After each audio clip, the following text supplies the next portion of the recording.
Está entrando no ar pela Rádio Universidade 800 AM o programa T-Move, Temas Emergentes em Movimento. O que te move? Olá! Está começando mais um T-Move, Temas Emergentes em Movimento, em sua segunda temporada. Eu sou a Maria Aparecida Azolim, pedagoga da Coordenadoria de Tecnologia Educacional e apresentadora deste programa. O programa T-Move, Temas Emergentes em Movimento, é um projeto da Coordenadoria de Tecnologia Educacional da UFSM, vinculada à Prograde, Pró-Reitoria de Graduação. Proporcionamos aqui um espaço de conversa e troca de ideias através de entrevistas com os convidados super especiais. Nosso convidado de hoje é o professor Dr. Vitor Crestani Calegaro. O professor Vitor é professor adjunto do Departamento de Neuropsiquiatria, Universidade Federal de Santa Maria, pós-doutorando em Psiquiatria e Psicologia Médica na Universidade Federal de São Paulo, doutor em Psiquiatria e Ciências do Comportamento pela URGS, professor efetivo do mestrado profissional em Ciências da Saúde na UFSM, atuou e coordenou o atendimento psiquiátrico aos sobreviventes da Boate Kiss e outros traumas no Centro Integrado de Atenção às Vítimas de Acidentes, Hospital Universitário de Santa Maria. Realiza pesquisas na área do estresse, trauma e resiliência. Destaca-se na comunicação científica, concedendo diversas entrevistas para os principais veículos de imprensa do país. Recebeu o prêmio Destaque do Ensino pela Prograde UFSM em 2021 e o prêmio CELG do PPG Psique 2021. Membro pleno do Sigma Psi, Sociedade Científica Honorária, nos Estados Unidos. Professor Vitor, seja muito bem-vindo no T-Move. Muito obrigado, Cida. É um prazer estar aqui conversando e um prazer falar aqui para os ouvintes também. Professor Vitor, nós temos uma pergunta que dá o título ao nosso programa e a gente sempre inicia com ela. Geralmente dizem que é a mais difícil, que é, Vitor, o que te move? O que me move é a minha paixão pela vida, pelos seres humanos, pelos relacionamentos, pela ciência, pelo conhecimento. Acho que é isso. São várias coisas que me movem. Pela música, esqueci de dizer, né? Isso me move muito. Sim, eu vi uns vídeos que tem, que tu gravaste acho que numa sala, num estúdio, com muitas guitarras ao fundo. Sim. Sim, o meu estúdio de trabalho é também o meu estúdio musical, né? Onde ensaio, componho, produzo música com a Camaleão e os Bichos do Mato, que é, é o nosso trabalho autoral. Que legal! E quem é o Vitor que não está no Lattes? Eu sou uma pessoa como qualquer outra. Tenho uma família, tenho 2 filhas lindas que eu amo de paixão. Tenho a minha esposa, Milena, que eu amo muito. Gosto de ouvir música, aprecio muito a arte. Gosto de uma boa conversa, de uma conversa interessante. Gosto de debater ideias, cultura, conhecimentos em geral. Acho que esse sou eu. Gosto muito de ouvir também, seja no consultório, seja na vida, e conhecer as pessoas. Acho que eu tenho essa curiosidade nata, uma curiosidade mesmo, um interesse genuíno por saber como as pessoas vivem, o que move as pessoas, o que motiva elas, né? E tenho essa abertura, curiosidade para tentar compreender as diversas formas de viver a vida do ser humano. Que legal. Professor Vitor, a depressão é um dos males do século, mas ainda existem muitos tabus e mitos em relação a essa doença. Acredito que a informação sempre é o melhor remédio. Então, gostaria que o senhor falasse um pouco sobre essa doença, os avanços em pesquisas, como tratar, como pais e professores podem auxiliar nesse processo. Acho que um mito que impede muito que as pessoas cheguem ao consultório ou retarda muito o tratamento é atribuir certos sintomas da depressão a, por exemplo, preguiça, falta de iniciativa, às vezes falta de caráter, no sentido de força de caráter, né? Não raro, algumas pessoas deprimidas escutam de outras, assim, tu tem que te ajudar, tu precisa ter força, tu precisa fazer mais coisas, tu precisa ir na igreja, tu precisa sair mais de casa. Bom, enfim, como se tudo isso fossem opções que a pessoa tem, como se ela estivesse, na verdade, escolhendo um estilo de vida, né, deprimido, quando, na verdade, ela está sofrendo com um transtorno mental. Então, a depressão, ela não é só tristeza. Aliás, é normal que a gente fique triste. É normal que tenha dias que a gente chore, que a gente se angustie, que a gente fique ansioso. Isso é normal. Nós temos, assim, um sistema emocional que é como uma paleta de cores. São milhares de cores que a gente tem, né? São várias possibilidades de emoções que nós temos e poder senti-las é normal. Entretanto, uma pessoa com depressão, ela se sente, em geral, triste, mas é uma tristeza que predomina sobre todo o resto. É uma tristeza e uma incapacidade de se sentir alegre, feliz, satisfeita com ela, com a vida, com os outros. Não consegue enxergar um colorido. Então, além da tristeza, que é um grande sintoma, né?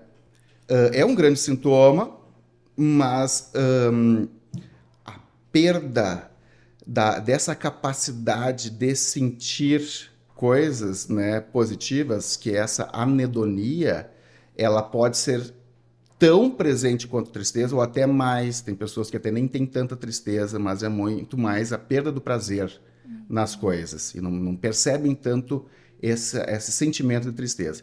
Bom, além disso, né, existem vários outros sintomas que podem vir junto. Em geral, uma pessoa com depressão, ela começa a ter pensamentos intrusivos, pensamentos que se repetem na cabeça, são ruminações do pensamento, pensamentos que ficam martelando, em geral, naquelas noites de insônia, ou quando acorda mais cedo que o habitual, porque distúrbios do sono fazem parte também, tipo, acorda às 5 da manhã, né, porque não consegue dormir mais, acorda antes do despertador e se sente muito mal e com muita ruminação de pensamento. E esses pensamentos, em geral, são sentimentos de culpa, de autorrecriminação, de coisas assim que disse, que não disse, que fez ou que não fez, que muitas vezes são pensamentos e sentimentos exagerados de culpa, que não condizem tanto, não condizem com a proporção real do que aconteceu ou não aconteceu. Sentimentos de baixa autoestima, sentimentos de incapacidade, uma desvalia, um menosprezo por si mesmo, sentimento de que outras pessoas não gostam ou não têm interesse nela.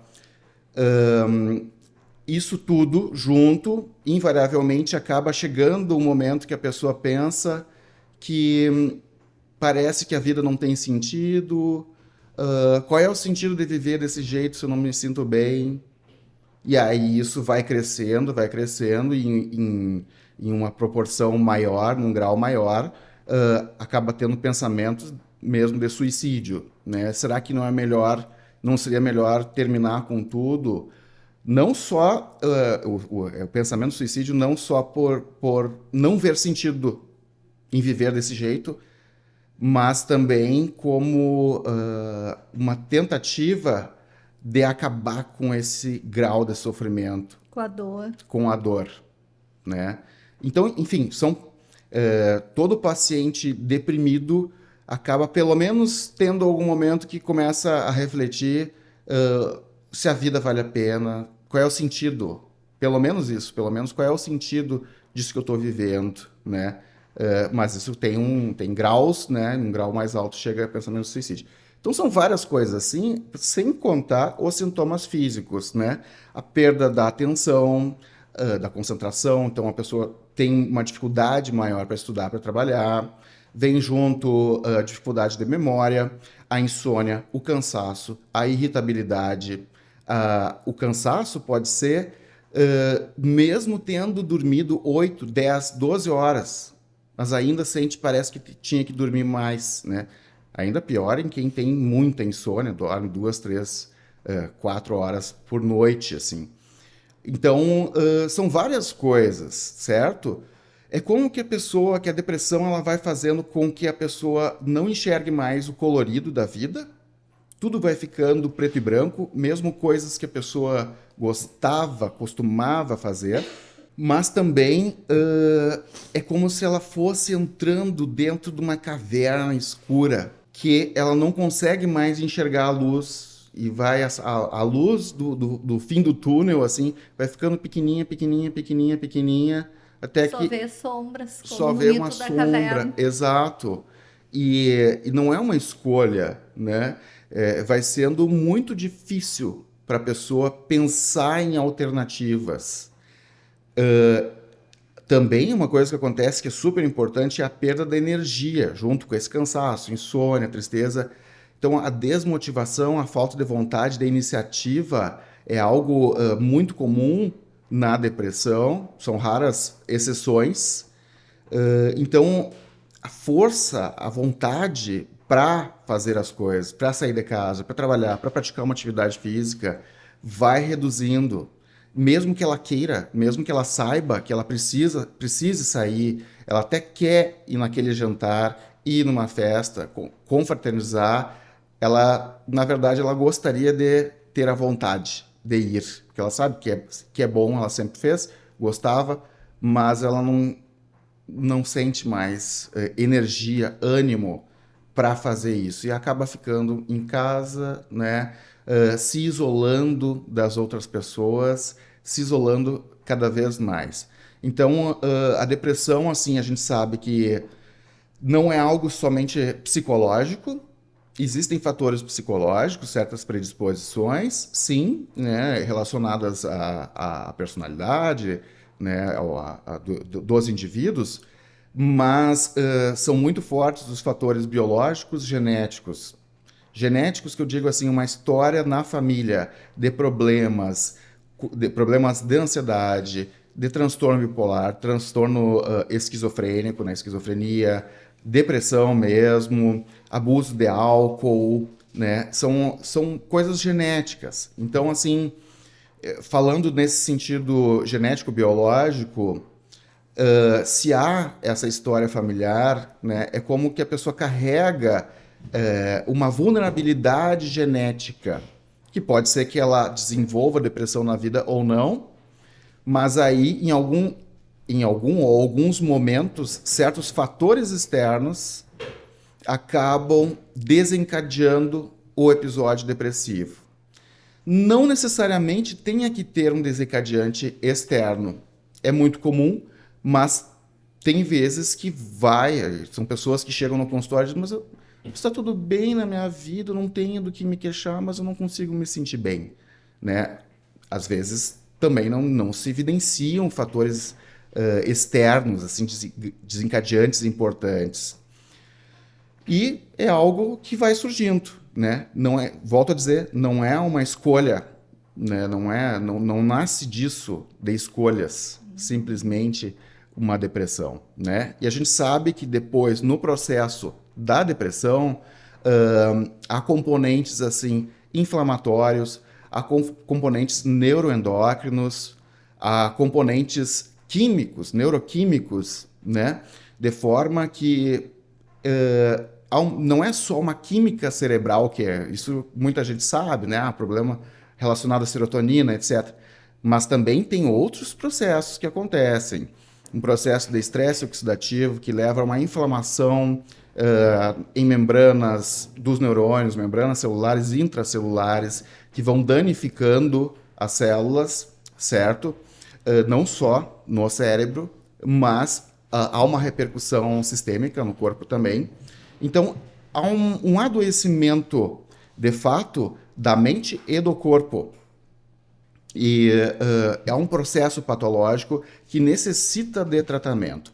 Então, como há esses mitos, né? Foi o que eu comecei a dizer, né? Em geral, há muitas críticas, porque apesar de se falado mais hoje em dia, depressão, mas somente quem tem depressão sabe realmente o que é, falando assim na cultura popular, né? Se conhece o termo e tal, mas saber exatamente como é que acontece é só quem está na pele mesmo. Que é uma doença séria. Exato. Então, muitas vezes, essas pessoas vão ouvindo dos familiares, dos amigos, do meio, né? Coisa assim. É importante para quem está deprimido, né? Também procurar entender que quando outra pessoa diz isso, né? Tu tem que se ajudar, tu deveria fazer isso e aquilo. Que, na verdade, quando as pessoas dizem isso, elas estão tentando ajudar de alguma forma. Eu estou dizendo isso para aquela pessoa, né, de repente deprimida que ouve, tentar olhar com esses olhos, que há uma intenção pura. E assim, estou dizendo para olhar por esses olhos porque eu sei que, em geral, quem escuta isso acaba se sentindo pior. Porque o pensamento, muitas vezes, é assim, mas eu já estou tentando fazer tudo. Eu estou tentando, a questão não é de fazer, De eu querer. De eu querer, querer eu quero, eu estou tentando, a questão é que eu não consigo. Então, esse não conseguir, né, eu acho que é ter consciência do assim, não estou conseguindo mais sair disso, né, isso tem que estar bem claro.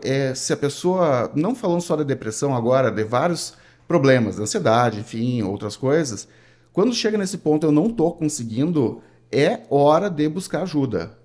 Buscar, pode ser um psiquiatra, pode ser um psicólogo, pode ser um médico, um clínico geral, né? Vamos pensar assim, dentro de um sistema único de saúde, a porta de entrada é o posto de saúde, né?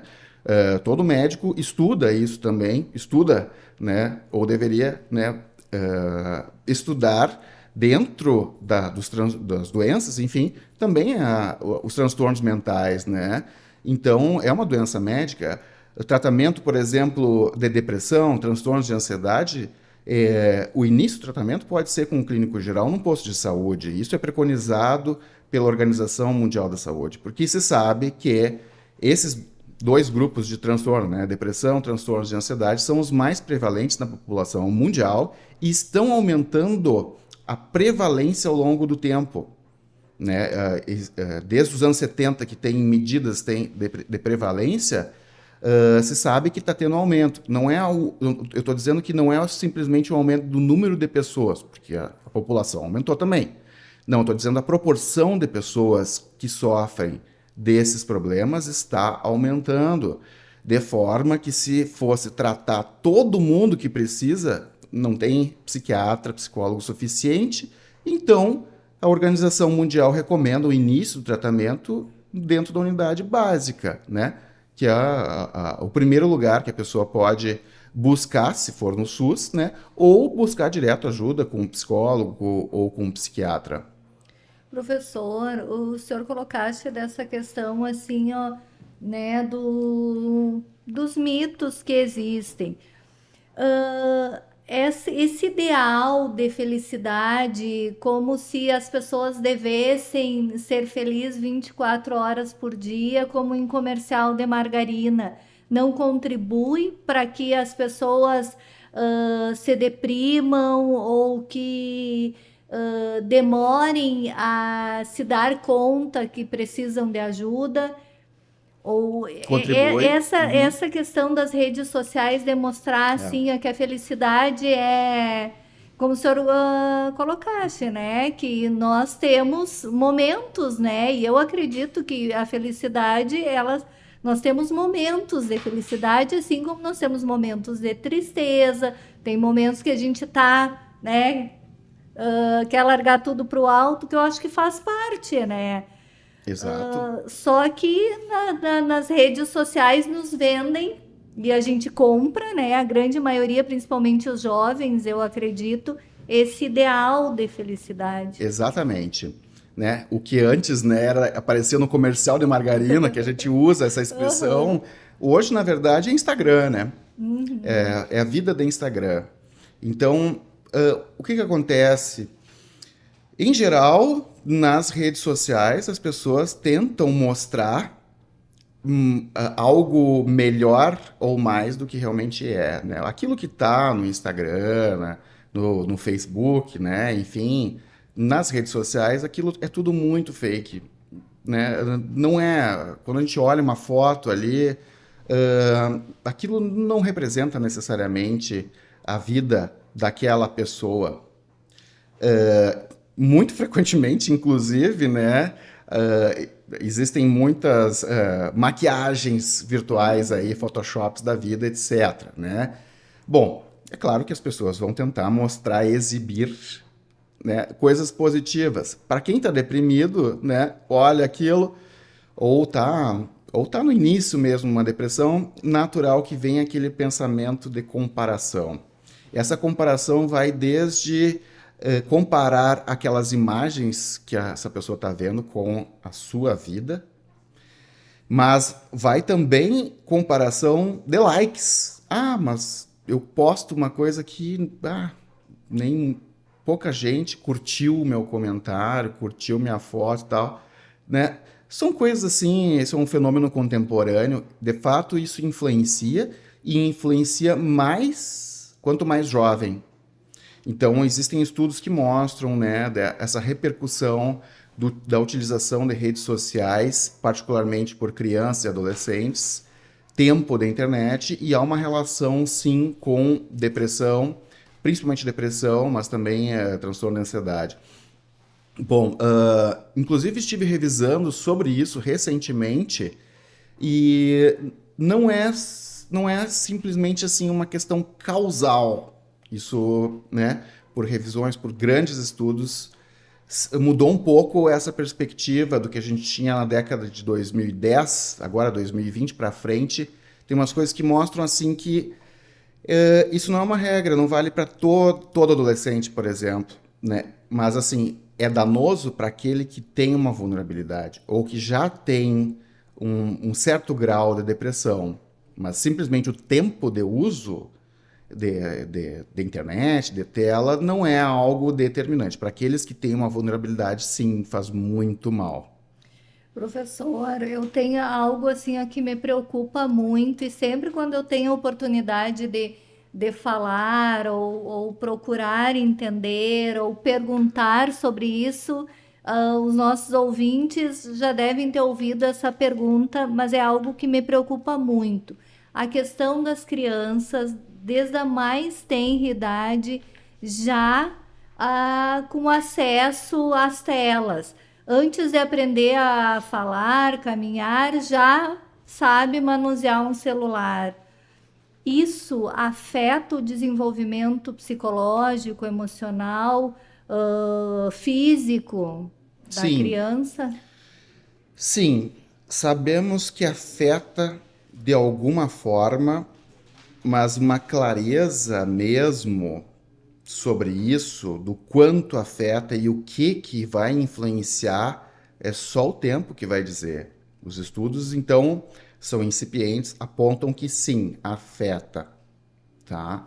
Mas a repercussão na sociedade, a gente só vai poder saber pelos estudos depois que essas crianças que hoje têm 2, 3 anos e utilizam assim, quando elas tiverem 20, 30 anos, a gente vai saber o que aconteceu com elas.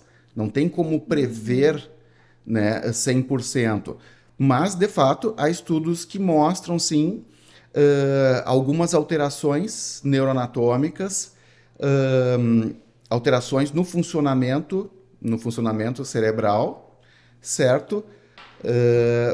Que se pensa que podem ser danosas. Bom, então, assim, eu não tenho uma resposta clara sobre isso, né? Tipo, uma pergunta que não quer calar sobre o efeito da pandemia, que tem a ver com isso também, né? Em crianças e adolescentes. É uma preocupação que a gente tem. Bom, mas nós temos, assim, já que a gente não tem ainda estas evidências específicas, a gente tem que utilizar outras coisas, outros conhecimentos. Bom, lá nos anos 60, quando começou a televisão, certo? Teve um cara que era um psicólogo, que é o Albert Bandura, que ele também, mais ou menos como a gente está questionando aqui, será? Ele fez essa pergunta e fez uma pesquisa para verificar se a exposição das crianças na televisão, a televisão, influenciaria o seu comportamento. Ele fez um estudo clássico, que é o estudo do João Bobo. Tá? Isso vocês podem encontrar, inclusive no YouTube, tem filmado o experimento. Tá? Isso lá nos 60 ainda, se eu não me engano, até preto e branco, ou no início da tela cores. Fez assim, ó, uma turma ficou assistindo a televisão, né, dentro de uma escola. Uma turma ficou assistindo, estava sendo exibido ali brigas, assim, né, uma coisa violenta, assim, brigas, né, pessoas brigando e tal. E a outra turma nada, né, grupo controle. Ok, colocaram um João Bobo, né, aquele, né, que é brincadeira ali de criança e tal, lá no recreio, num lugar específico. Na hora do recreio, as crianças foram liberadas e o que eles observaram? Que aquelas crianças que assistiram à televisão, elas eram quem mais ia lá utilizar o João Bobo, dar soco, chute no João Bobo, e as outras não tanto. Com isso, esse experimento clássico, com isso já se mostrou que sim, influencia, até porque dentro da teoria dele, ele vai dizer que nós temos um aprendizado que é por imitação, por observação. A gente aprende observando modelos. Então, crianças observam adultos, né, outras crianças, e vão aprendendo. E isso deu origem a uma regulação do que vai ser exibido, que hoje nós temos, né?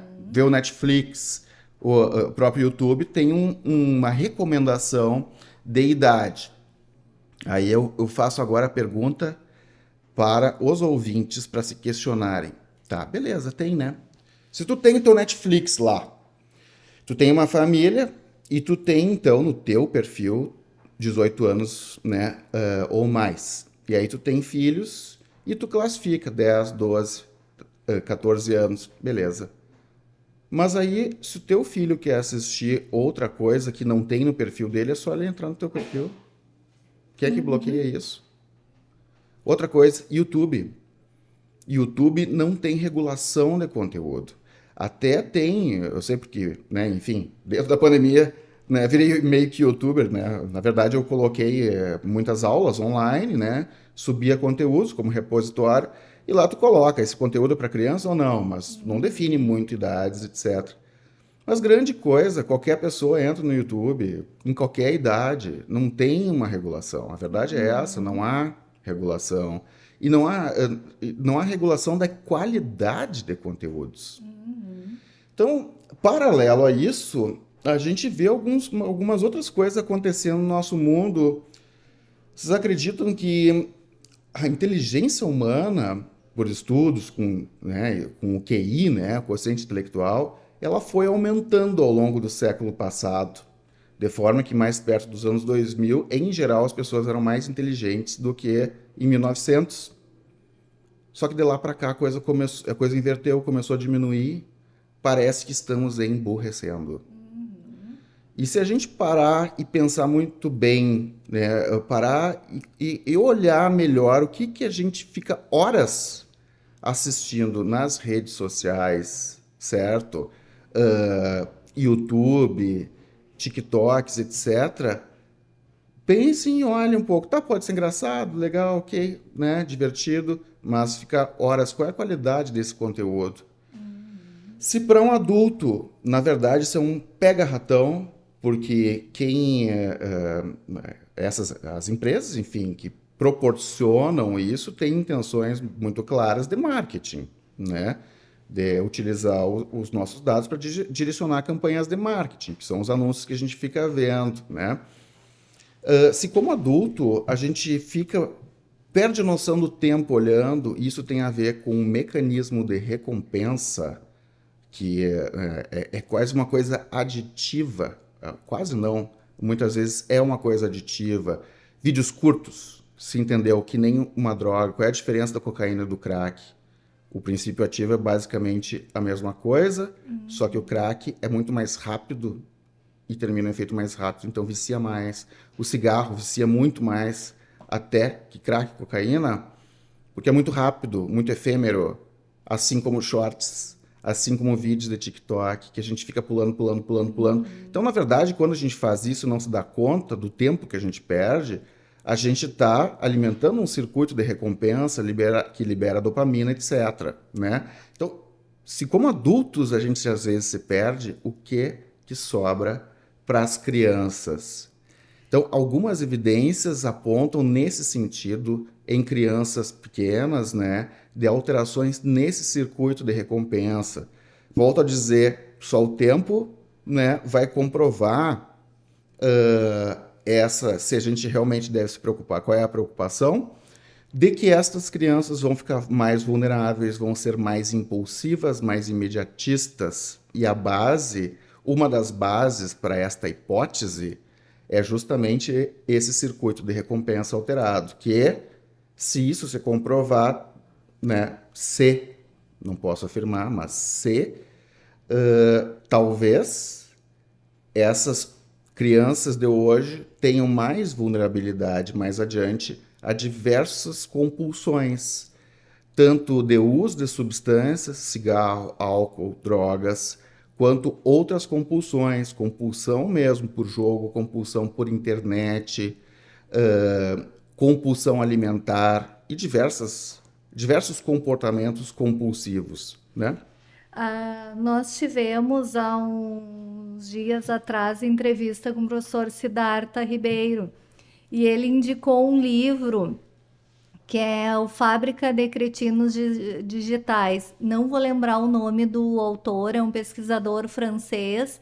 E nesse livro, o autor, todo fundamentado a partir de pesquisas, assim, é fantástico o livro, até recomendo, que é a primeira geração aonde o QI dos filhos é menor do que o dos pais. Assim, eu achei muito interessante.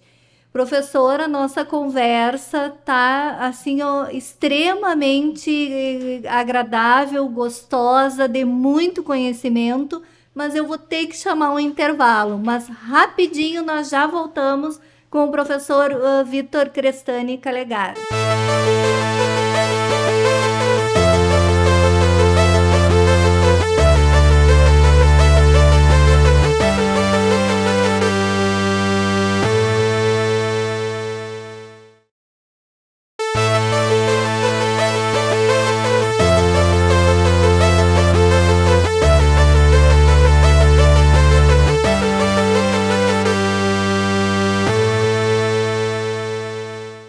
De volta com o T-Move. Para você que ligou o rádio agora, seja muito bem-vindo, seja muito bem-vinda. Eu sou a Maria Aparecida e você está ouvindo o programa T-Move pela Rádio Universidade 800 AM. Hoje com a presença do professor Dr. Vitor Crestani Calegari. O T-Move é um programa de conversas e troca de ideias através de entrevistas semanais com os nossos convidados. Trataremos sempre assuntos sugeridos pelos parceiros dos temas emergentes. Professor, a síndrome de burnout, que eu prefiro aportuguesar o termo e dizer burnout, tem acometido inúmeros profissionais que trabalham com contato direto com outras pessoas. Uma doença laboral muito séria, mas ainda pouco conhecida. Gostaria que o senhor falasse sobre essa síndrome.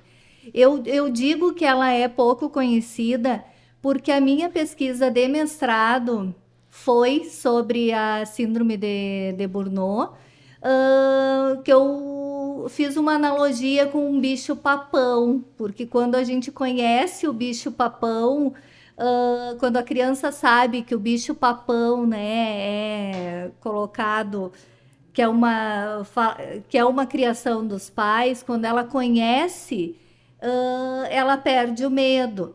E que a síndrome de Burnout, na minha pesquisa, na cidade onde eu morava, ela era desconhecida, inclusive, pelos médicos que eu entrevistei. Então, que ela precisava, então toda a minha dissertação foi nisso, a importância de se conhecer para que se construa mecanismos de superação. Então, eu gostaria que o senhor falasse um pouquinho sobre a síndrome. Certo. Síndrome de burnout é uma coisa super importante que a gente precisa discutir de fato. Traz muitas pessoas ao consultório, né, com depressão, ansiedade, entre outros problemas. Em geral, um sofrimento. Bom, é síndrome, né? Não se refere transtorno, se fala síndrome. Por quê? Porque são identificados diversos sintomas comuns para quem tem essa síndrome de burnout, que estão, em geral, relacionados ao trabalho, certo? Mas, em termos de psicopatologia, de transtorno mesmo, o que acontece no cérebro, o que acontece nas emoções, não é tão diferente de transtornos de ansiedade, depressão, outras coisas. O que eu quero dizer não é que seja igual, mas que são sintomas relacionados ao trabalho, né, que tem alguns componentes bem importantes que se referem ao que se vai trabalhar, por exemplo, numa terapia, né? São esses os desencadeantes, mas que levam muitas vezes a pessoa a uma depressão, ou ao desenvolvimento de diversos transtornos mentais, transtorno de adaptação, transtorno de ansiedade generalizada, ou a pessoa já tinha alguma coisa pré-mórbida. Bom, eu tenho recebido vários pacientes, várias pessoas no consultório com esse problema, e eu tenho dito muitas vezes assim, até para as pessoas tentarem se entenderem, assim, em geral, quem acaba desenvolvendo o burnout são pessoas muito comprometidas com o trabalho. Por isso que ela é, assim, muito danosa, né? Pois Porque é. ela não dá naquela pessoa que não quer trabalhar, né? Exatamente. Olha que ironia, né, do destino, né? Aquela pessoa, né, que é meio vagal, vamos dizer assim, né? Aquela pessoa que não liga muito para o trabalho, que é uma pessoa incompetente, né? Que não está nem aí para o trabalho, só está fazendo, cumprindo o horário, né? Querendo garantir o salário dela e tal. Essa pessoa dificilmente vai ter um burnout. O burnout acontece para quem é bastante perfeccionista, que leva o trabalho muito a sério, muito engajado no trabalho, que quer que as coisas funcionem e que funcionem de um jeito correto, né? Então, com o tempo, no desenvolvimento do burnout, aquela pessoa apaixonada, muito dedicada, que quando iniciou, né, a profissão, este trabalho específico, enfim, ela adorava, se sentia realizada, ela vai chegando a um ponto que é uma estafa, um esgotamento. Ela não consegue mais ver coisas de trabalho. Ela já não se sente mais feliz no trabalho, não se sente mais realizada. Tem uma coisa muito comum, entre aspas, aquela síndrome da segunda-feira, que começa no domingo. Domingo à noite já vem uma angústia, porque no outro dia tem que ir para o trabalho. Só de pensar que ir para o trabalho é muito ruim, né? Então, isso vem, não dá para a gente generalizar, certo? Mas é muito comum vir decorrente de diversas frustrações que vão acontecendo no ambiente de trabalho. Por exemplo, a pessoa saber que pode fazer tanta coisa e não ter como dar vazão às ideias, não ter como desenvolver esse trabalho, né? Ou tem uma chefia que não ajuda, ou colegas que não ajudam, né? Não raro é uma pessoa que pode ser muito centralizadora, do tipo assim, aquele ditado, né? O ditado do centralizador, se tu quer que seja bem feito, faça você mesmo. Mas não, a gente não sobrevive assim no trabalho, né? A gente precisa delegar, precisa dissolver. E delegar significa aceitar as imperfeições dos outros. Tu pode saber que tu até faria melhor, mas que tu não vai fazer, porque isso é uma tarefa de outra pessoa, né? E se não ficou bem feito, bom, não foi tu que fez. Aceita. Porque é assim, a gente tem que lidar com as diferenças, com as imperfeições, né? Bom, então são várias coisas, né? Esse burnout, ele tem a ver também com uma síndrome de estresse, que é um mecanismo, no caso, um mecanismo subjacente. A pessoa vai ficando estressada e vira um estresse crônico. Por um tempo, essa pessoa vai resistindo ao estresse, vai se sobrecarregando de trabalho, que muitas vezes a sobrecarga não é necessariamente porque há alguém que manda essa pessoa se sobrecarregar, mas porque ela não consegue estabelecer o limite entre o trabalho e a vida pessoal. Leva o trabalho para casa, acaba se sobrecarregando, vai se estressando mais, vai se preocupando, dorme menos, come pior, não faz exercício físico, e aí vai virando uma bola de neve, até que chega um momento que é o momento do esgotamento, que daí é a síndrome, né, do burnout, que muitas vezes, nesse estado, a pessoa já está em depressão, já está com outro problema, né? Mas nesse caso, tratar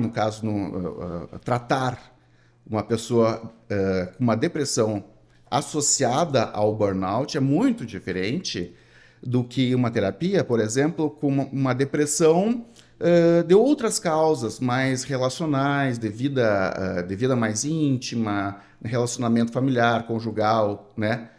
Porque quando a gente fala isso, né, essa coisa da centralização, dos limites e tal, é preciso trabalhar trabalhar na terapia para que a pessoa consiga estabelecer melhor esses limites. Limite no WhatsApp, pessoal.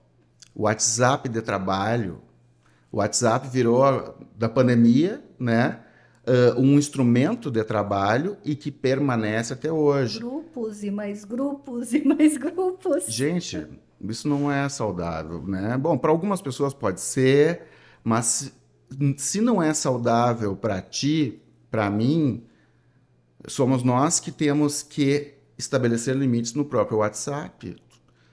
Precisa responder a uma mensagem sexta-feira, uma mensagem de trabalho, sexta-feira de noite, sábado de manhã, domingo à tarde? Qual é a diferença que vai fazer? Então, assim, estou tentando contextualizar o burnout no que a gente está vivendo hoje, nessa vida pós-pandemia, com esse legado todo. Porque isso, né, na pandemia já houve uma grande sobrecarga, tanto de profissionais quanto alunos, né?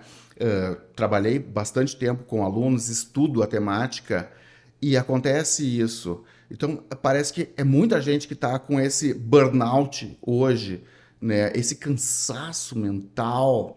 Mas isso vem de antes da pandemia, né? A pandemia agravou, tanto que, né, se fala alguns termos, a sociedade do cansaço, a síndrome do pensamento acelerado, coisas assim, né? Que são nomes que se dá para esses fenômenos que a gente está vivendo. Então, no trabalho terapêutico é preciso estabelecer limites, né? Limites para os outros, limites para si mesmo, né? sem querer ser procrastinador, mas tem certas horas que a gente pensa, por que fazer hoje algo se você pode fazer amanhã? É o contrário do ditado. Faça... por que deixar para amanhã se você pode fazer hoje? Não. Tem certas coisas que a gente precisa deixar para amanhã. Porque no horário, no espaço de lazer íntimo, familiar, de casa, a utilização daquele tempo presente, né? Que é o presente que a gente tem, são certas gratificações adequadas nesse momento, que é tu ter um momento de lazer, tu poder estar com pessoas que tu gosta, praticar exercícios físicos, né, esportes, e fazer isso, viver a vida e não ficar ainda com a cabeça no trabalho. Então, o burnout ele não vem do nada. Muitas vezes há uma tendência da personalidade, certas características pessoais que, assim como podem ser boas para algumas coisas, por exemplo, o próprio perfeccionismo, a autocrítica, isso é bom ou é ruim? Isso é. Simplesmente é. Dependendo do contexto, do momento, pode ser bom ou pode ser ruim. Dizer que é bom ou é ruim, isso é só uma característica da pessoa. Mas a gente tem que usar para o melhor. Aprender a dizer não, né? No trabalho, compreender seus próprios limites, né? Aceitar imperfeições do próprio trabalho, né? Autocrítica, né? Bom, é legal, né? Se tu vai num cirurgião plástico, de preferência que ele seja perfeccionista. Né?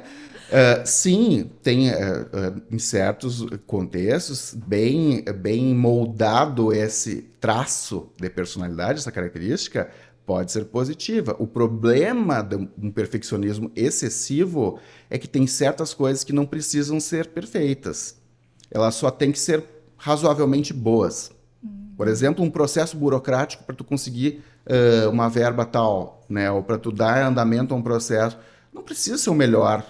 Aquilo não significa coisa nenhuma. Aquilo significa somente um processo. Não precisa ser o melhor. Então, às vezes, o perfeccionismo atrasa a vida. Ele sobrecarrega, né? E se a pessoa é centralizadora ainda, significa dar atenção demasiada a certos detalhes que, na verdade, não têm muita relevância. Então, a gente tem que saber o que realmente tem que ser bom, por exemplo, uma cirurgia plástica, né? Que vai fazer a diferença, né?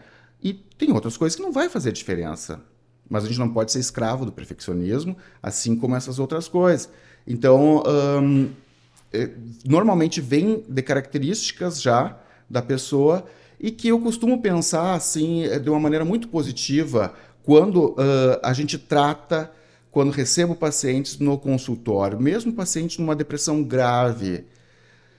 A depressão ou qualquer transtorno mental pode ser somente um sofrimento, né? E a pessoa pode até passar por esse sofrimento e melhorar, mas ele também pode ser um momento chave na vida de mudança, uma mudança para melhor.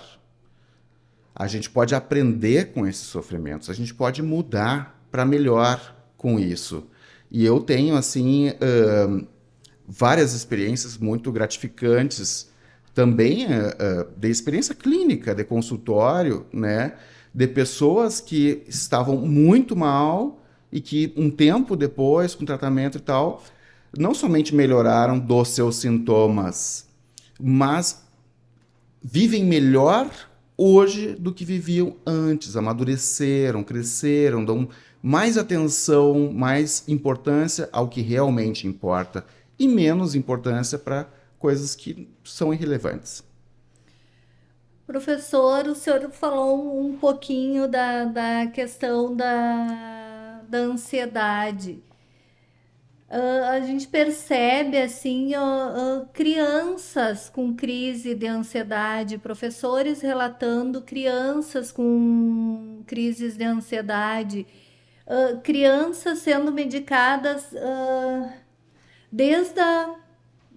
de pequenas com um transtorno TDAH ou ansiedade. O que o senhor pensa dessa medicalização?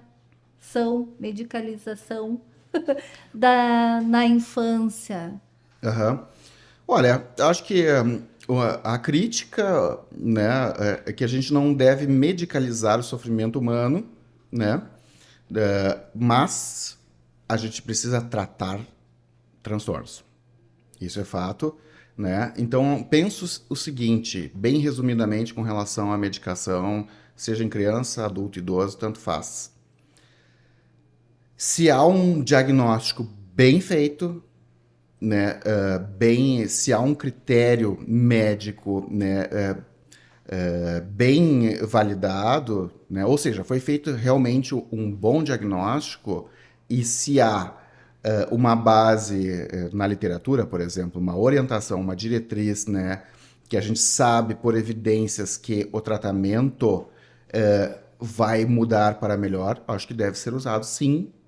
Então, assim, ó, crianças podem ter transtornos de ansiedade, assim como podem ter depressão, podem ter esquizofrenia, transtorno bipolar, transtorno de déficit de atenção e hiperatividade. Isso não são coisas exclusivas dos adultos.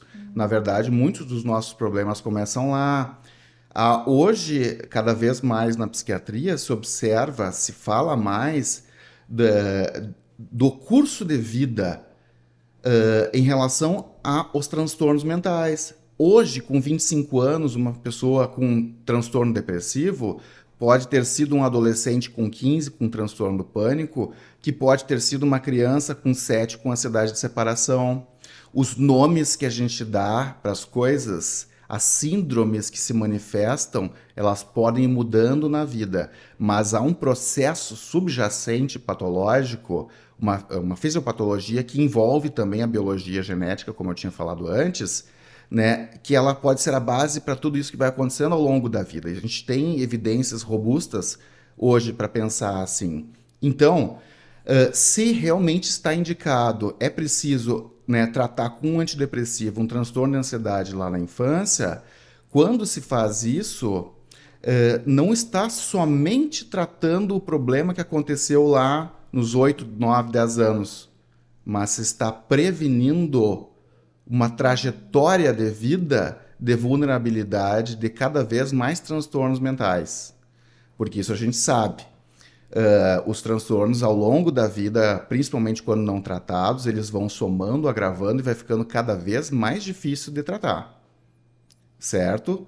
Já uma pessoa lá na infância começa o tratamento, que tenho que dizer, não é só medicação, em geral, né, a base do tratamento, já que a pergunta é crianças, né, adolescentes, a base sempre é a terapia, o trabalho com pais, professores e a medicação se for necessário, se for indicado. Mas na maior parte das vezes, exceto em situações mais graves, não é a primeira escolha, né?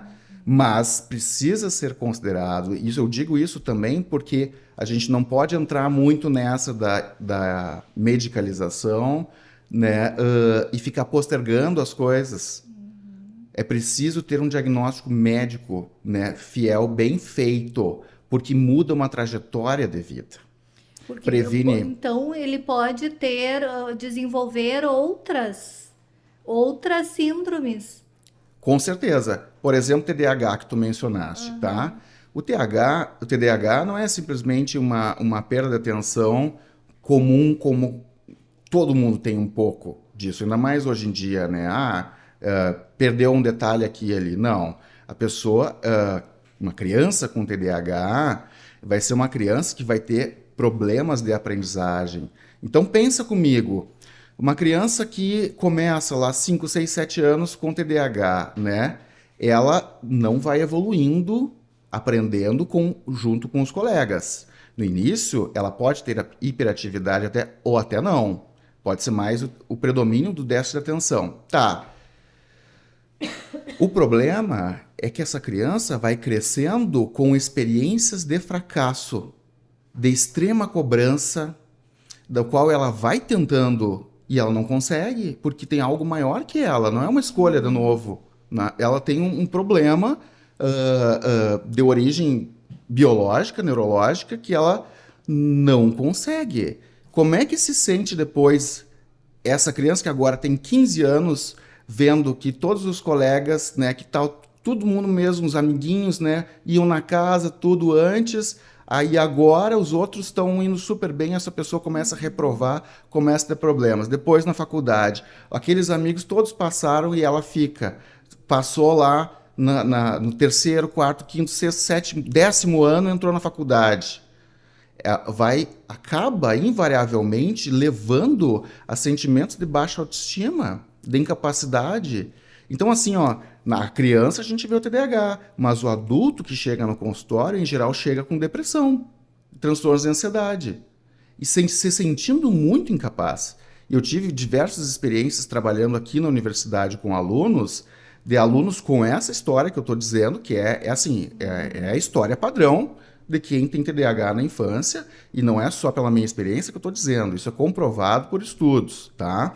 De adultos depois, né, terem menores salários, menos possibilidades de emprego e atraso nessa vida profissional com relação a quem não tinha TDAH, né? Mas chegam lá com depressão, achando que são incapazes, querendo desistir do curso, desistir do sonho, porque mas acho que faculdade não é para mim, eu vou ter que dar o braço a torcer. Não se sente capaz. E aí tu começa a tratar e de repente parece que os problemas, né, de atenção somem, a pessoa começa a ir bem, ela redescobre a sua capacidade, né? Então é isso. Para terminar, né, eu li ontem um artigo, né, americano que fez uma análise sobre os suicídios em crianças e adolescentes. Suicídio não é só um problema de adulto, tá? Nossa, Crianças e adolescentes podem também ter isso. É pouco falado, claro que não. É muito mais provável, quanto maior a idade, na verdade, de cometer, né, conseguir se suicidar de fato. Mostrou um aumento das tentativas de suicídio e dos suicídios em crianças e adolescentes durante a pandemia. E aí pergunto, entre tu ter um filho tentando se matar, ou mesmo se matando, e usar um antidepressivo, qual é o problema de usar um antidepressivo? Usa, vai firme, tem que tratar, porque a repercussão, o dano que vai causar o transtorno mental é muito grave. Como tu disseste, é o mal do século a depressão.